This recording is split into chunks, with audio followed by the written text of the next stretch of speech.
Halo guys, sobat-sobatku yang berbahagia dimanapun kalian berada, gimana nih kabarnya? Semoga sehat selalu ya guys. Berjumpa lagi bersama kami channel Mondays Movie, channel yang khusus membahas alur film. Karena skrip dan rangkuman untuk video selanjutnya belum siap, maka dari itu saya akan kembali bernostalgia dengan membahas sebuah film Korea terbaik menurut saya. Videonya sendiri sebenarnya sudah saya upload beberapa bulan yang lalu. Namun karena filmnya menurut saya keren, jadi ingin kembali mengulasnya. Buat para penggemar film full action, saya jamin gak bakal kecewa. Dan pastinya adegan brutal dan berdarah-darah akan menjadi pembeda di film kali ini. Tanpa banyak berkata-kata lagi, langsung saja kita ke pembahasannya. Dan tetap video, wae.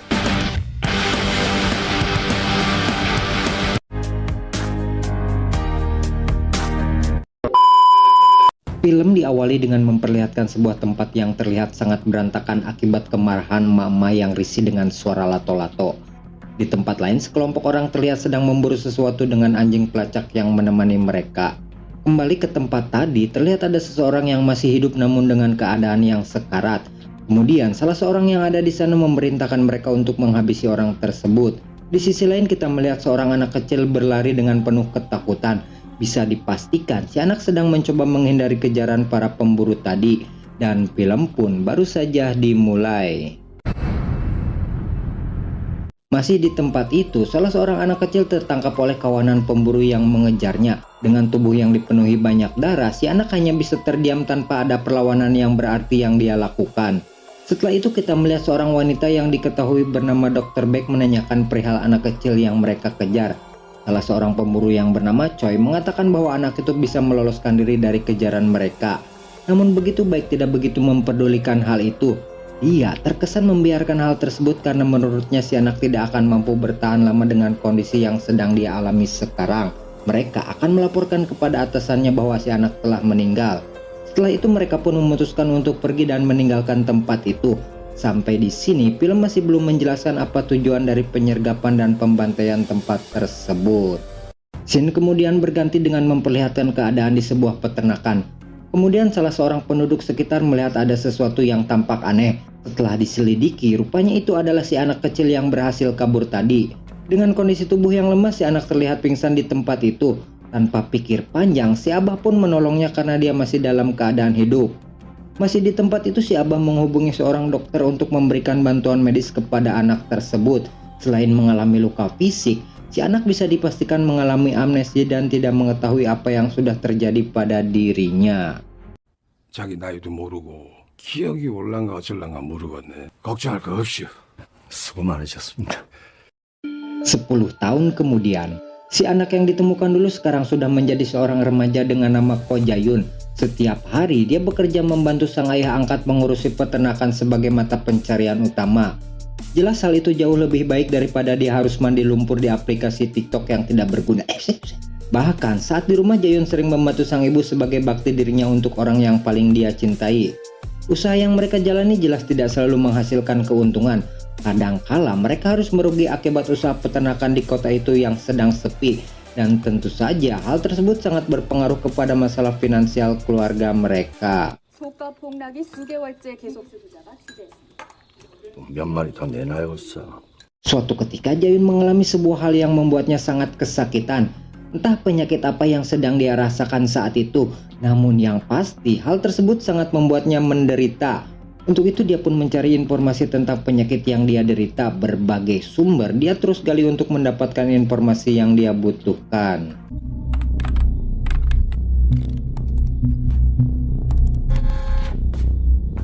Dalam menjalani kehidupannya, Jae-yun berteman baik dengan seorang anak polisi di tempat itu. Dia bernama Do Myung-hee. Agar lebih mudah diingat, kita panggil saja dia Mumun. Sebagai seorang teman, Mumun sering memperingati Jae-yun agar jangan sering menyetir mobil karena dia masih di bawah umur dan belum mempunyai SIM. Mumun mengancam jika dia masih melakukan hal itu maka Jae-yun akan diadukan ke ayahnya yang merupakan seorang anggota polisi. Kan tetapi Jae-yun balik mengancam dan akan melaporkan Mumun ke ayahnya bahwa dia pernah berencana untuk open BO di aplikasi micet. Alah. Ketika sedang berada di sebuah bis, Mumun menyarankan Jae-yun untuk mengikuti sebuah ajang pencarian bakat. Selain bisa terkenal, Jae-yun juga bisa mendapatkan uang yang cukup banyak jika dia menang. Dan uang itu bisa dia gunakan untuk membantu usaha peternakan sang ayah yang sedang lusuh. Awalnya Jayun menolak untuk mendaftar di acara itu karena dia tidak cukup percaya diri untuk mengikuti ajang pencarian bakat itu. Namun demikian, Mumun yang seorang mata duitan terus mendesak Jayun untuk mau mengikutinya. Alhasil, Jayun pun bersedia untuk mengikuti lomba tersebut. 야, 너 돈 필요하대. 이거 봐봐. 이거 상금이 무려. 인터뷰 시작할게요. Singkat waktu di sebuah tempat kita melihat Jayun yang sedang mengikuti lomba. Di sana dia menampilkan bakatnya dengan sebuah nyanyian. Tanpa diduga Jayun mempunyai suara yang cukup merdu hingga akhirnya dia pun bisa lolos dari babak audisi. Untuk selanjutnya dia akan kembali bertanding di kota Seoul. Ketika sudah berada di rumah, ayah dan ibunya sangat bangga karena dia bisa lolos dari babak audisi. Mereka sama sekali tidak menyangka bahwa anaknya ternyata mempunyai suara yang sangat merdu. Namun begitu kebahagiaan mereka berubah menjadi kekhawatiran manakala Jayun menunjukkan sebuah bakat yang saya pun tidak tahu bakat seperti apa karena tidak diperlihatkan di adegan film. Akan tetapi Jayun menjamin bahwa ini tidak akan berpengaruh apa-apa kepada dirinya. Dia akan selalu berhati-hati dan meyakinkan kepada kedua orang tuanya bahwa dirinya akan baik-baik saja. Malam harinya sebelum Jayun tertidur, dia kembali mengalami sebuah penyakit yang sering dia alami. Namun kali ini selain mengalami kesakitan, Jayun juga mengalami sebuah kilasan tentang seseorang.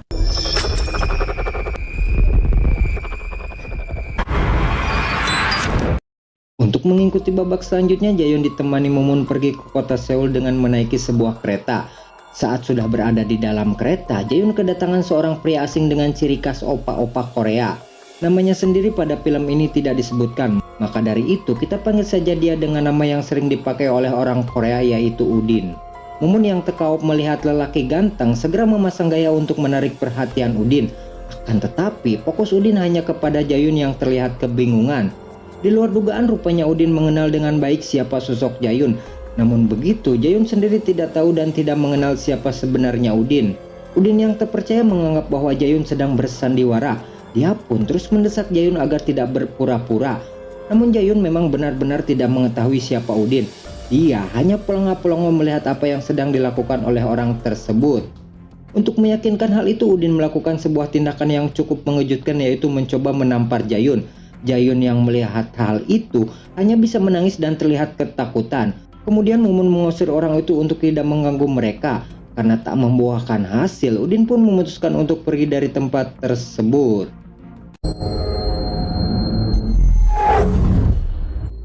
이거 진짜인가? 아저씨 뭐 하시는 거예요 지금? 미친 새끼 아니야 저거? Singkat cerita, mereka pun sudah berada di kota Seoul.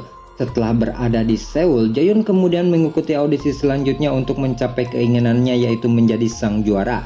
Sementara itu, di tempat lain kita melihat Dr. Baek yang sedang menonton audisi Jayun. Menyadari Jayun masih hidup, ternyata hal itu cukup membuat Baek heran sekaligus penasaran. Dia kemudian memutuskan untuk kembali memburu dan mencarinya. Melihat apa yang dilakukan Baek kepada Jayun, sepertinya ada sesuatu pada diri Jayun yang berharga yang dia inginkan.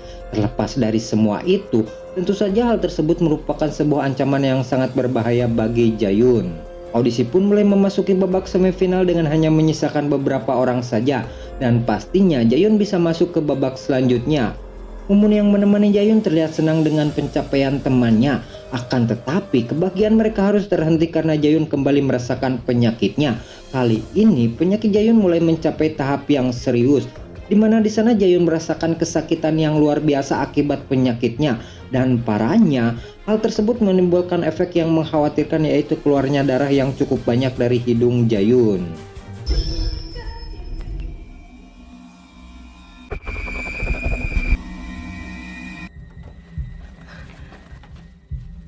Scene kemudian flashback ketika Jayun sedang berkonsultasi dengan dokter tentang penyakitnya. Di sana sang dokter menyarankan Jayun untuk memberitahu orang tuanya perihal penyakit yang dia derita. Jayun harus segera mendapatkan transplantasi sumsum tulang belakang dari orang tua kandungnya untuk menekan penyakit yang dia derita. Karena jika tidak segera melakukan hal itu, maka diprediksi umurnya hanya tinggal 1 bulan lagi. Sebenarnya Jayun ingin sekali melakukan operasi tersebut, namun yang jadi masalah, Jayun sama sekali tidak mengetahui siapa orang tua kandungnya. Sehingga hal itulah yang membuat Jayun selalu overthinking dengan masalahnya selama ini. Saat berada di luar gedung, Jayun dan Mumun didatangi oleh beberapa orang yang memaksa mereka untuk ikut pergi bersama orang-orang itu. Entah siapa dan apa kepentingan mereka. Yang jelas Jayun sangat ketakutan dan berusaha pergi dari tempat itu untuk menghindari mereka. 얘기 좀 할까 싶은데. 첫 시간이 다 돼서요. Ketakutan Jayun rupanya tidak berhenti sampai di situ, karena tanpa diduga Udin kembali membuntuti Jayun untuk mengetahui apa yang akan dia lakukan. Kali ini Udin menanyakan kabar dari orang tua Jayun, namun hal itu pastilah bukan karena Udin ingin meminta makan kepada orang tuanya. Hal tersebut terdengar seperti sebuah ancaman yang diberikan Udin untuk mereka.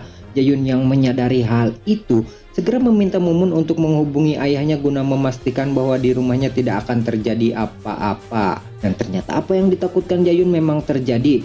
Rupanya Udin dan gengnya berencana melakukan sesuatu kepada orang tua Jayun. Di sana tampak pula ayah Mumun yang mencoba menginterogasi mereka. Namun demikian, hal itu tidak menjamin keselamatan orang tua Jayun karena mereka termasuk orang-orang yang nekat dan ambisius untuk mencapai apa yang mereka tuju. Sesampainya di rumah, Jayun merasa khawatir karena listrik di rumahnya tidak menyala. Dengan bergegas, Jayun pergi ke dalam rumah untuk mengecek keadaan apa yang sudah terjadi. Dan ternyata di rumah itu ayah Jayun sedang bermain catur dengan Pak Polisi. Sementara listrik tidak menyala disebabkan karena di sana telah terjadi badai. Sehingga bisa dipastikan bahwa Udin mengurungkan niatnya untuk melakukan sesuatu kepada keluarga Jayun. Di sisi lain kita melihat Choi yang sedang berbicara dengan baik. Di sini Choi mengungkapkan bahwa dia menginginkan Jayun untuk segera dieksekusi karena ini sudah terlalu lama membuang waktu. Akan tetapi Dr. Baek tidak mau gegabah menghadapi orang seperti Jayun. Mereka harus menyusun rencana yang matang untuk bisa berhadapan langsung dengan orang seperti Jayun. Karena jika mereka sedikit saja salah perhitungan, maka dipastikan bahwa mereka hanya akan menjadi korban dan tidak akan mendapatkan apa-apa. Melihat apa yang dilakukan Baek, kita semakin dibuat penasaran dengan siapa sebenarnya sosok Jayun ini. Kenapa mereka begitu berhati-hati menghadapi orang seperti dia, yang padahal dari perawakannya saja Jayun terlihat seperti orang yang lemah.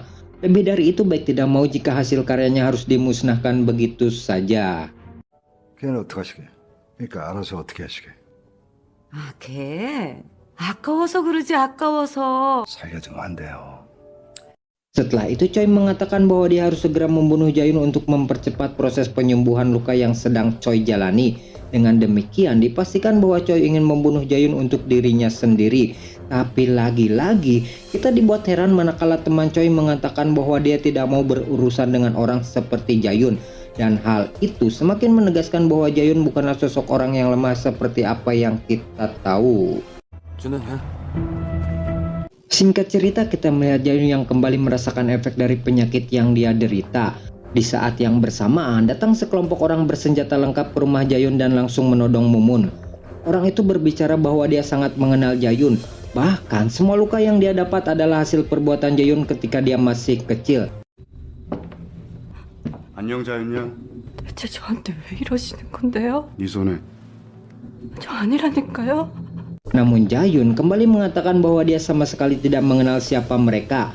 Jayun memohon kepada orang itu agar tidak menyakiti Mumun. Namun begitu, orang itu terus berbicara dan mengatakan bahwa Jayun tidak usah berpura-pura dan jangan bersandiwara.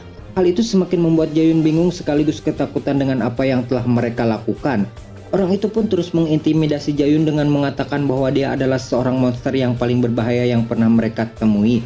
Kemudian mereka mencoba melukai Mumun dengan sebuah pisau dan memaksa Jayun untuk melakukan sesuatu. Pada saat mereka akan membunuh Mumun, tiba-tiba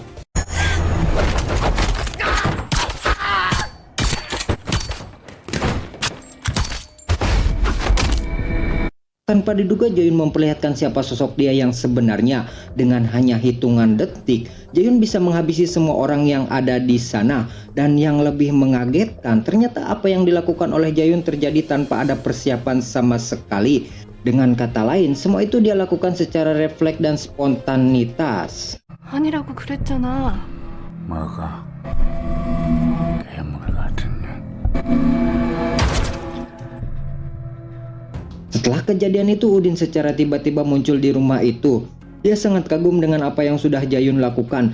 Dan inilah sifat dan karakter Jayun yang sebenarnya. Akan tetapi Jayun masih bingung dengan semua ini. Jayun sama sekali tidak sadar dengan apa yang sudah dia lakukan. Kemudian Udin menjelaskan kepada Mumun bahwa temannya bukanlah orang sembarangan. Dia mengatakan bahwa di sekolah Jayun termasuk orang yang cerdas, bahkan dia bisa melebihi potensi yang ada di dalam tubuhnya selama ini. Ternyata ucapan Udin bukanlah omong kosong belaka. Semua itu memanglah fakta yang sesungguhnya. Hal itu bisa dilihat dari piagam dan penghargaan yang telah Jayun terima. Kemudian salah seorang teman Udin membawa orang tua Jayun yang terlihat sudah pingsan. Tidak mau semuanya ini menjadi lebih parah, Jayun kemudian menanyakan apa yang sebenarnya mereka inginkan. Mendengar hal itu, Udin kemudian meminta Jayun untuk ikut bersama mereka dan mengatakan bahwa dia akan memberitahu yang sebenarnya. 죄다 기억나게 해줄 테니까 너 일단은 우리랑 같이 가줘야 되겠다. 따라와.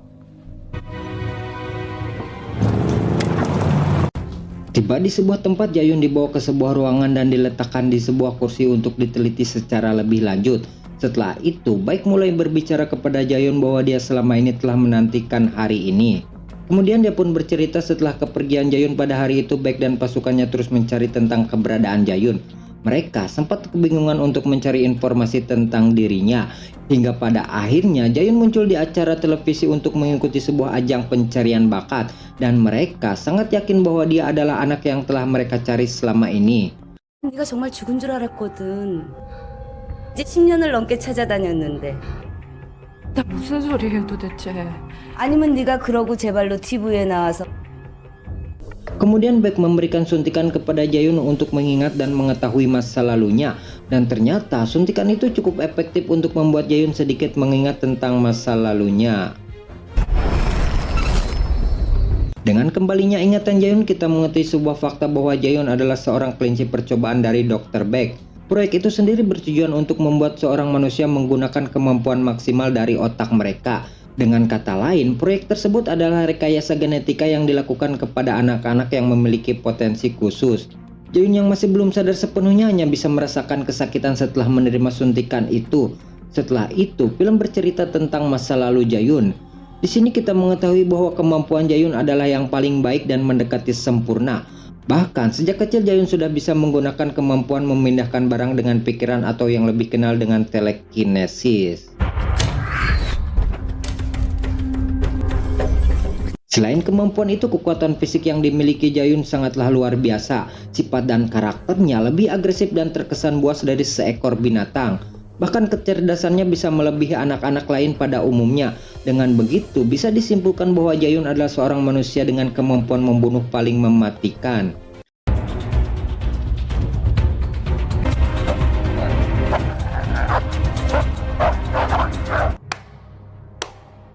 Pemimpin proyek itu memerintahkan Baek untuk memusnahkan semua uji cobanya termasuk anak-anak yang ada di dalamnya.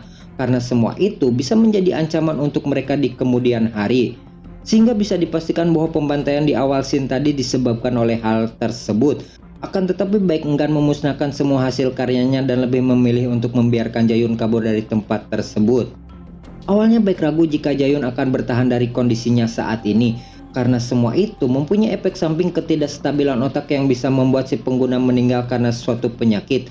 Hingga akhirnya Jayun muncul di acara TV dan melakukan kemampuan telekinesis. Saat itu Baek yakin bahwa Jayun adalah mahakarya dan anak yang selama ini dia cari. 말이지 그날 너무 아까웠어. 10년이면 그 뇌가 터지고도 네가 죽었다고 생각할 수밖에. 어느 날 네가 TV에 나타난 거야. Baek yang sadar bahwa Jayun mengalami suatu penyakit kemudian menjelaskan bahwa itu adalah efek samping dari rekayasa yang telah dia lakukan. Jayun akan terus mengalami rasa sakit yang begitu hebat saat dia merasakan efeknya. Hidungnya akan secara terus-menerus mengeluarkan darah dan lama-kelamaan itu bisa menyebabkan kematian. Solusinya adalah transplantasi sumsum tulang belakang dari orang tua kandung. Namun hal itu sangatlah mustahil dilakukan karena orang tua mereka tidak pernah diketahui keberadaannya. Di tempat yang sama, Udin mulai merasa ada yang aneh dari semua ini, dan benar saja di sana dia mulai menyadari sesuatu.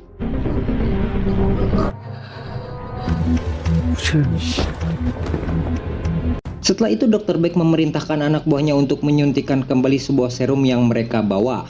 Setelah disuntikan, Jayun seperti merasakan sesuatu di tubuhnya. Ternyata suntikan itu adalah penawar dari efek samping yang dia derita. Dengan kata lain, serum tersebut adalah solusi yang dibutuhkan Jayun selama ini. Dan setelah itu, kita akan melihat satu kejadian yang akan membuat kita terkejut. Karena di sana, Jayun merespon semua kejadian itu dengan sebuah senyuman. Jayun seperti telah mendapatkan obat dari penyakitnya selama ini. Kemudian dia mulai memperlihatkan jati dirinya selama ini dengan mengamuk dan membantai semua orang yang ada di sana. 우리 정말 오랜만이죠.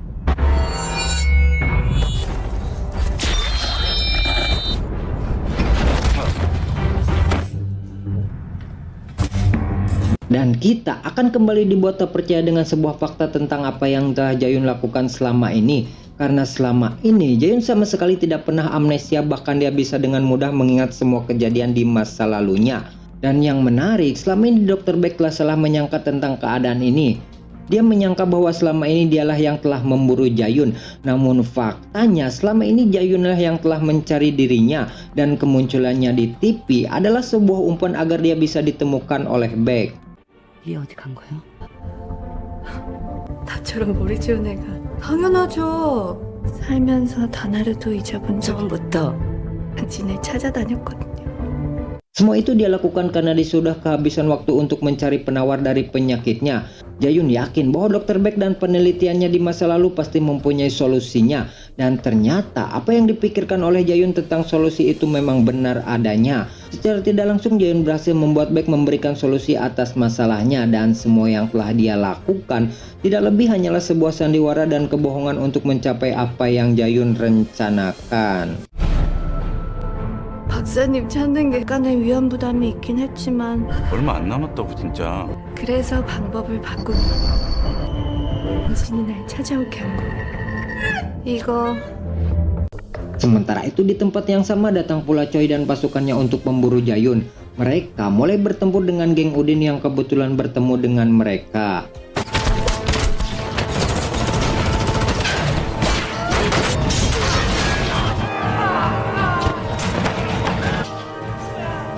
Masih di tempat yang sama, Udin pergi ke sana untuk mencari Jayun disusul dengan Choi yang mengikutinya.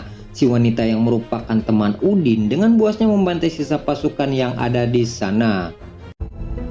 어이.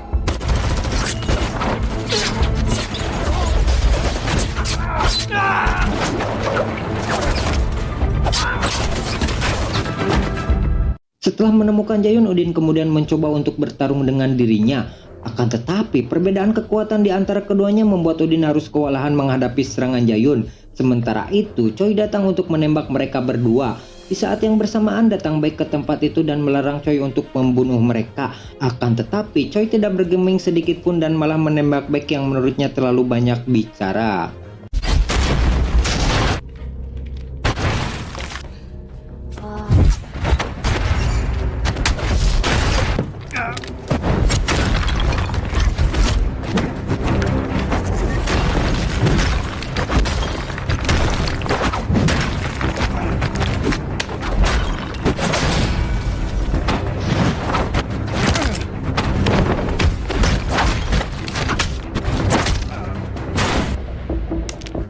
Tanpa diduga si wanita teman Udin secara tiba-tiba datang dan menyerang Choi. Tapi semua itu sia-sia saja karena Choi bisa dengan baik melumpuhkan serangan si wanita.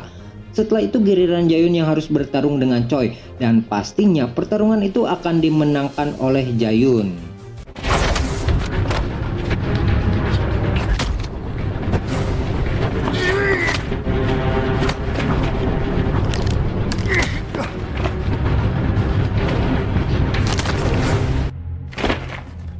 Udin yang masih hidup mencoba kembali bertarung dengan Jayun. Walaupun sudah dibantu temannya, akan tetapi kekuatan mereka berdua belum cukup kuat untuk menang melawan Jayun. Hingga pada akhirnya mereka semua harus mati di tangan Jayun yang sudah kembali ke mode brutalnya.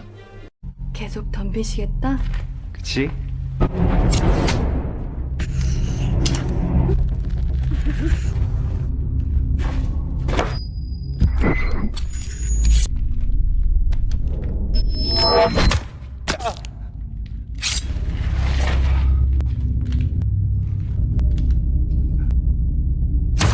Dengan matinya semua orang yang ada di sana, Jayun kemudian mengambil sisa serum yang ada di tempat itu. Kemudian dia meninggalkan tempat tersebut untuk pergi ke suatu tempat. Di akhir scene kita bisa melihat Jayun yang sudah berada di tempat yang selama ini dia cari. Kemudian dia mendatangi seseorang yang merupakan saudara dari Dr. Beck. Wanita tersebut tidak kaget dengan kedatangan Jayun. Setelah itu dia memberikan sejumlah serum untuk Jayun. Akan tetapi Jaehyun menolak hal itu dan menginginkan sesuatu yang lebih permanen. Kemudian dia menanyakan kemana dia harus mencarinya dan film pun berakhir sampai di sini. 보다 근본적인 걸 해결하려고요.